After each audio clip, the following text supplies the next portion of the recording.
서울 노원구에 위치한 한 아파트에서 세 모녀를 살해한 20대 남성 김모 씨가 어제 구속됐습니다. 피해자 김 씨는요, 영장 실질 심사를 위해서 어제 법원에 모습을 드러냈는데요. 쏟아지는 취재진의 질문에도 묵묵부답이었습니다. 보시죠. 폭행하신 거 인정하시나요?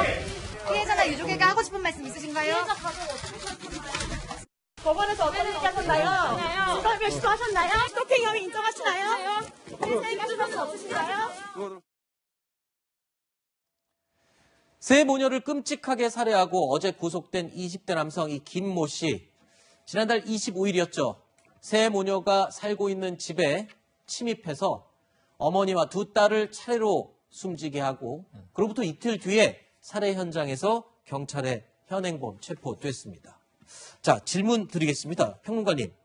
지금 먼저 이 사건 발생 후에 궁금한 것 중에 하나가 네. 어떻게 집에 침투를 했었냐. 네. 이 방법이 이제 뒤늦게 알려지게 된 거죠. 그렇죠. 그러니까 스토킹 범죄니까 네. 이 언니 주변을 계속 따라다녔죠. 따라다닌 건 맞고 네. 집의 위치 정확히 알고 있었고 집 근처까지 왔다는 증언은 나왔습니다. 네. 그런데 CCTV를 보니까 정확하게 그 해당 집이 있는 층을 눌러서 올라가는 장면도 나왔습니다. 네. 그런데 문제는 현관 앞에 가서 띵동띵동 하든가 문을 두드렸을 때 그 안에는 이제 작은 딸, 네. 동생이 있었거든요. 그런데 보통 문을 안 열어주죠. 그렇죠. 근데 어떻게 여기를 들어갔을까?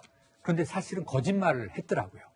퀵서비스 기사다. 네. 그러니까 이제 이 세 명의 열어줬겠죠. 여성이 사는 집이고 네. 여러 가지 물건이 배달될 수 있습니다. 네. 그러니까 의심 없이 퀵서비스 왔구나 하고 문을 여는 사이에 네. 아마 밀고 들어갔을 아하. 것으로 확인이 됐습니다. 자, 그리고요. 이 세 모녀를 살해하고 자해를 했던 이 김모 씨는요. 경찰 조사에서 대부분의 자신의 혐의에 대해서 인정을 했습니다. 그리고 이 뒤늦게 조사가 이루어지면서 이 김 씨의 이해할 수 없는 행동들도 지금 언론을 통해 한두 가지씩 흘러나오고 있는데 장 변호사님. 네.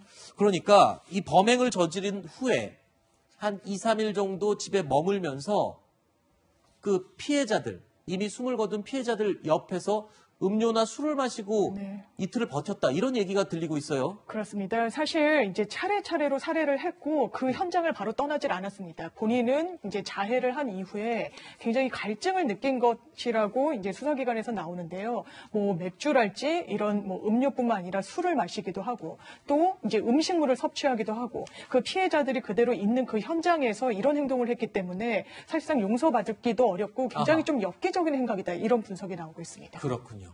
자, 도저히 납득할 수 없는 김 씨의 이 행동들, 여기에 대해서 전문가에게 그 배경, 가능성을 물어봤습니다. 이런 분석이 나왔습니다.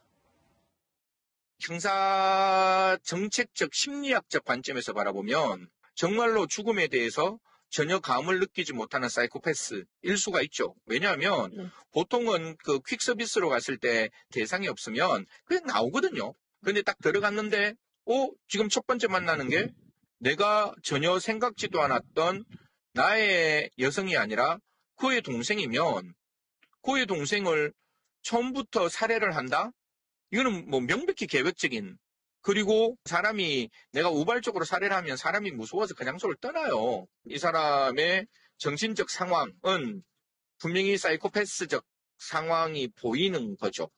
전혀 일반적이진 않죠. 자, 피해자 김 씨는요, 온라인 게임을 통해서 만난 이 큰딸을 지속적으로 스토킹해 온 것으로 알려지고 있죠. 그의 집착이 얼마나 광적이었는지 그 피해자 친구의 증언이 있습니다. 들어보시죠. 제 친구 막대하고 무시하고 화가 나 있었다고 하더라고요.